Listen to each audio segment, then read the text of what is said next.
our land right now, and it's quiet out here other than the fact that my husband is running the lawnmower, trying to get some things cut down. With us being gone for almost 2 weeks, things kind of grew up a bit, so he's getting things cut down. So I'm not going to be talking about, thank you very much, young man, thank you. I'm not going to be talking about the land or grass or anything like that, but I'm trying to get over to a spot to where I can talk, a quiet spot. He's running the machine up over there, so I'm going to come a little bit further this way.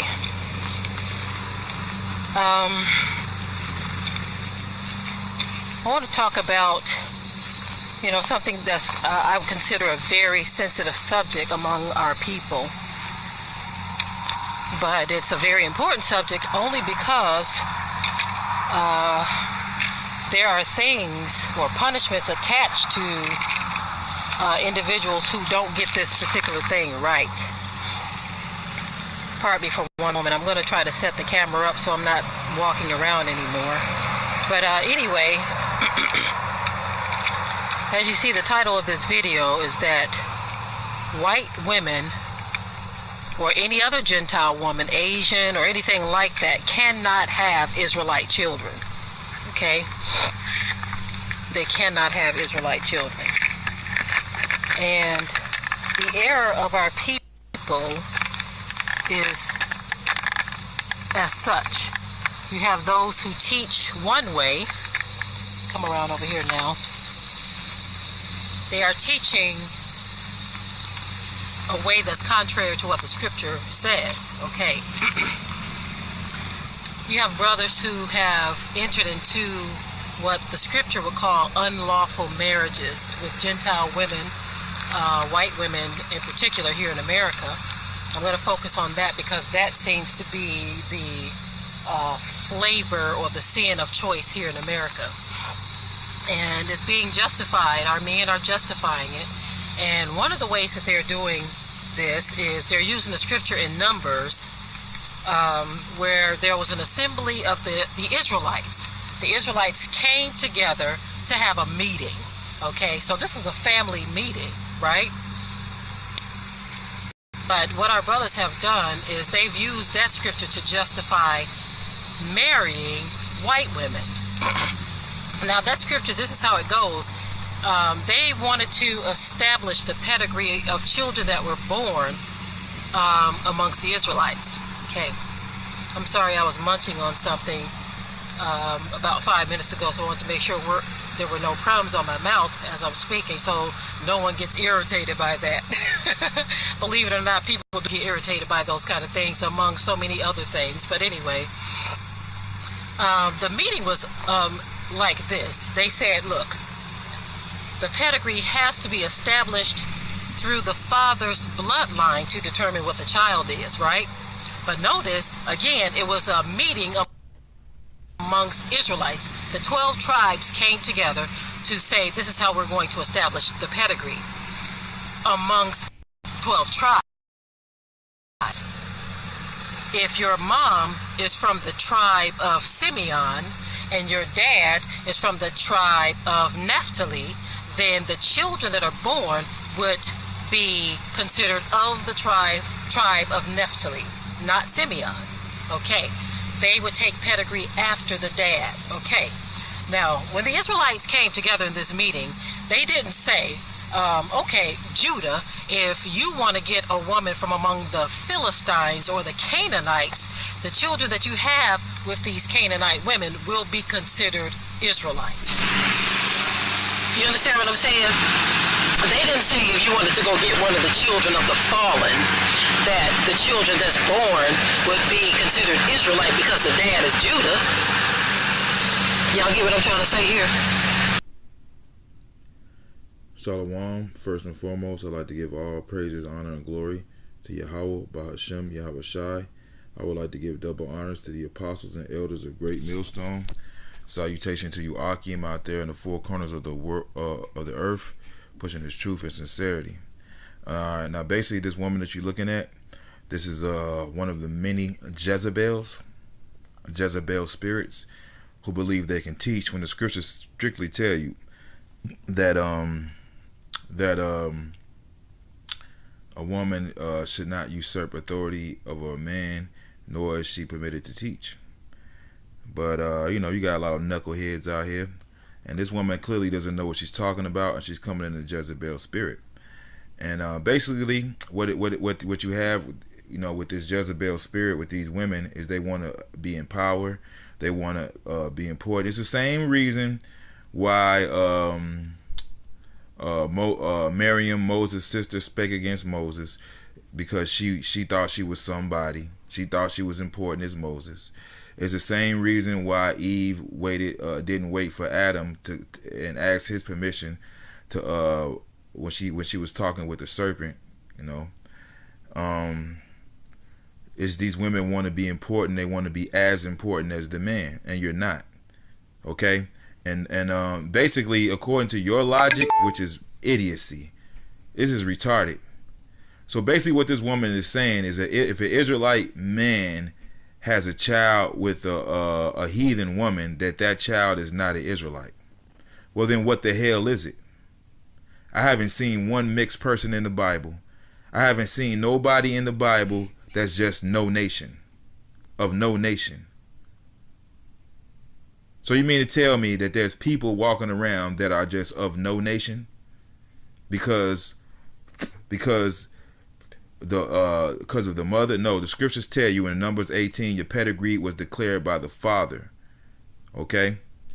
Now I'm going to get a couple scriptures. I'm going to get this. This is Genesis 38:1. Now she said, basically, just because a Judah or a Judite gets a woman pregnant that's from another nation, that child is not going to be an Israelite. Okay?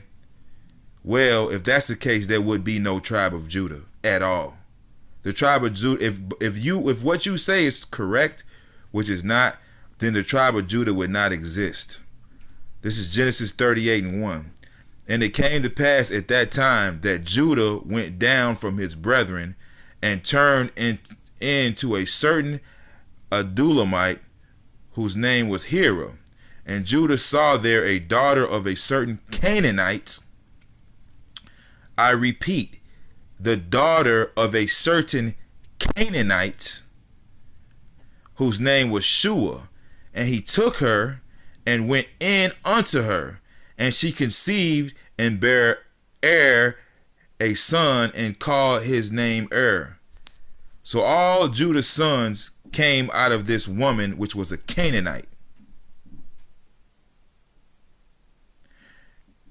I could close the book right now on that, but I'm going to go a little bit further. Okay? Because she basically said in Numbers 1:18, it was a gathering of Israelites, okay, that were trying to declare that were determining who was who by their fathers, pursuing the number 18.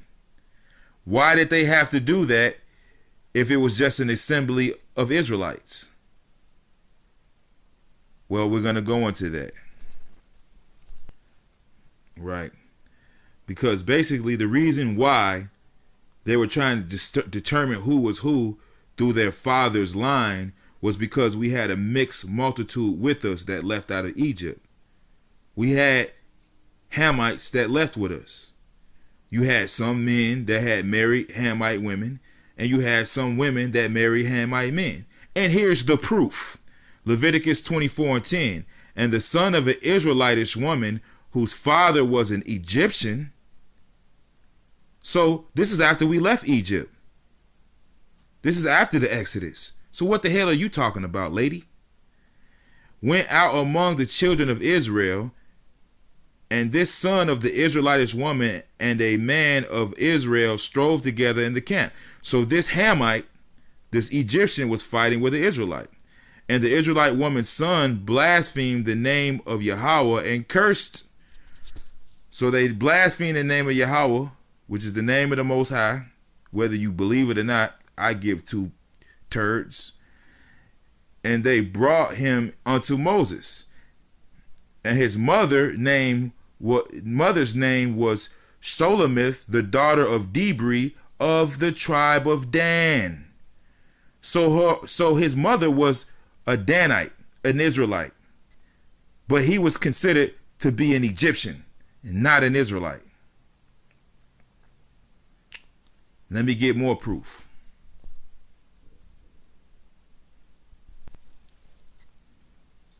This is Ezra 2 and 58.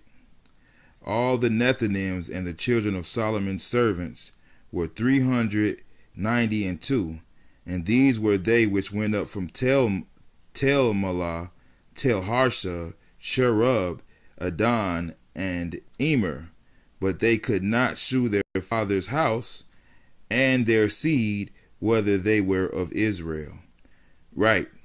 So you had men amongst the congregation of Israel who could not show their father's line to prove that they were Israelites. They never asked who their mother is. Nowhere in the Bible do they ask for who your mother is to prove your lineage.